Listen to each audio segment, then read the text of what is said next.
Assalamualaikum warahmatullahi wabarakatuh.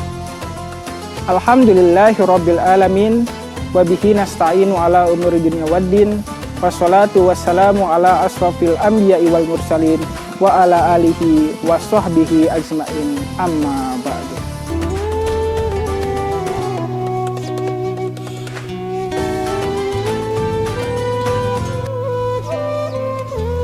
Salah satu sifat atau perbuatan umat Islam yang dicintai oleh Allah adalah menjaga kebersihan. Bahkan bersih dan suci merupakan syarat ketika seseorang muslim akan beribadah kepada Allah Subhanahu wa taala. Bagaimana firman Allah Subhanahu wa taala, "Innallaha yuhibbut tawwabina wa yuhibbul mutatahhirin." Sesungguhnya Allah menyukai orang-orang yang bertaubat dan orang-orang yang membersihkan diri. Ada sebuah kisah teladan tentang puasa yang dapat kita jadikan contoh dalam menjaga kebersihan dan kesehatan. Kisah ini datang dari seorang sahabat Nabi Muhammad SAW bernama Salman Al-Farisi. Salman Al-Farisi adalah seorang muslim yang taat dan ia juga sangat peduli dengan kesehatan dan kebersihan tubuhnya.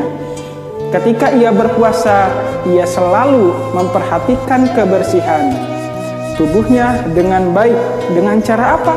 Ia mandi setiap hari dan menjaga kebersihan gigi dengan menyikatnya. Selain itu, ia juga mengkonsumsi makanan yang sehat dan bergizi saat berbuka puasa. Ia selalu memperhatikan asupan nutrisi yang diperlukan tubuhnya, sehingga ia dapat menjaga kesehatan selama berpuasa. Ketika Nabi Muhammad SAW mengetahui tentang kebiasaan Salman Al-Farisi ini, beliau sangat mengapresiasi dan memuji tindakan tersebut.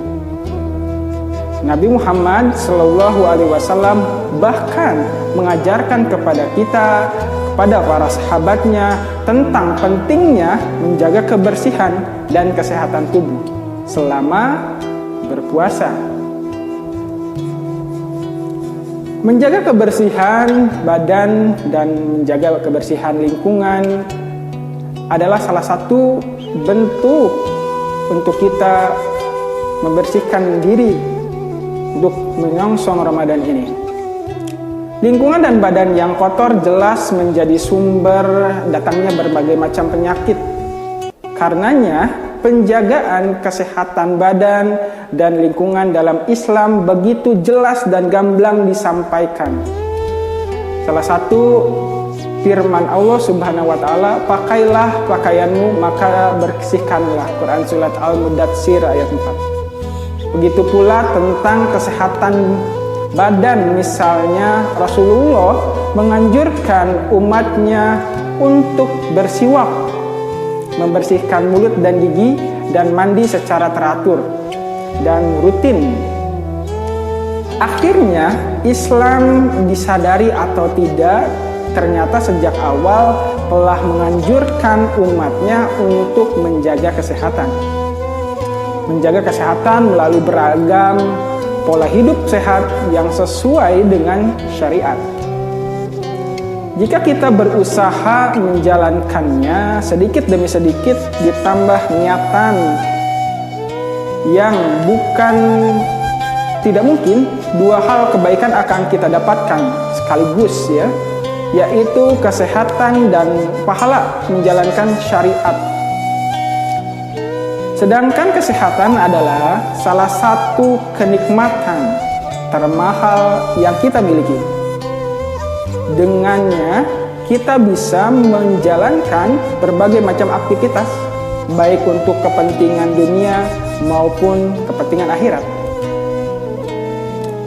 Pekerjaan sehari-hari yang kita tekuni untuk menjalaninya membutuhkan fisik yang kuat. Begitupun ibadah kita sehari-hari. tidak mampu kita tunaikan dengan baik dan khusyuk jika penyakit yang menggerogoti kita ada dalam tubuh kita. Namun sayangnya, meski kesehatan adalah nikmat yang mahal, tapi kebanyakan dari kita belum menyadarinya. Hal ini sudah sejak lama diingatkan oleh Rasulullah SAW dalam sabdanya, dua nikmat yang paling manusia sering lalai terhadap keduanya adalah kesehatan dan waktu luang. Hadis riwayat Bukhari. Sebagai bentuk nikmat, maka kesehatan haruslah kita syukuri. Adapun bentuk syukur kita terhadap kesehatan bisa terwujud setidaknya dengan dua hal, yaitu menggunakannya untuk amal kebaikan serta menjaga kesehatan dalam diri kita. Khusus mengenai penjagaan kesehatan, ajaran Islam ternyata sejak awal sudah mengisyaratkan gaya hidup sehat. Dalam banyak riwayat disebutkan anjuran-anjuran Rasulullah seputar gaya hidup sehat yang sangat bersesuaian dengan anjuran pakar kesehatan di modern saat ini. Selain anjuran dalam keseimbangan pola makan, Islam juga menganjurkan menjaga kualitas gizi dengan mengkonsumsi makanan-makanan tertentu. Karenanya, secara spesifik dalam Al-Quran dan Sunnah disebutkan beberapa makanan-makanan tertentu yang bergizi tinggi seperti susu, madu, dan kurma. Seorang Muslim, kita meyakini bahwa agama Islam adalah agama yang sempurna. Salah satu ciri kesempurnaannya itu sampai urusan-urusan detail kehidupan manusia diatur, salah satunya terkait dengan urusan konsumsi makan dan minum. Ada ungkapan yang populer, summu tasihhu, berpuasalah kamu maka akan sehat. Tapi puasa seperti apa yang tetap juga menjadikan kita memiliki kesehatan yang prima, sehingga tidak mengurangi aktivitas kita?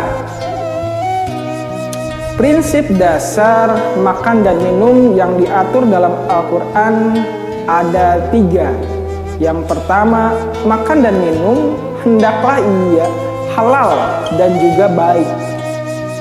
Allah berfirman, ya ayyuhan nas kulu mimma fil ardi halalan thayyiban. Wahai manusia, makanlah yang halal lagi baik. Halal mengacu kepada bukan hanya saja apa yang kita konsumsi, tetapi yang tidak diharamkan atau yang dibolehkan. Tapi juga cara memperolehnya harus dengan cara yang halal. Itu sangat berkaitan dengan individu masing-masing karena berkaitan dengan kemaslahatan makanan yang halal boleh jadi belum tentu thayyib atau baik untuk satu orang. Sebaliknya, makanan yang halal kalau itu membawa kebaikan, maka yang bersangkutan itu namanya thayyib atau baik. Satu lagi prinsip yang diajarkan Al-Quran terkait dengan makan adalah tidak berlebihan. Allah nyatakan dalam surat Al-A'raf ayat 31. Ya Bani Adam, kudusu jinatakum inda kulli masjid wa kulu washrabu wa la tusrifu.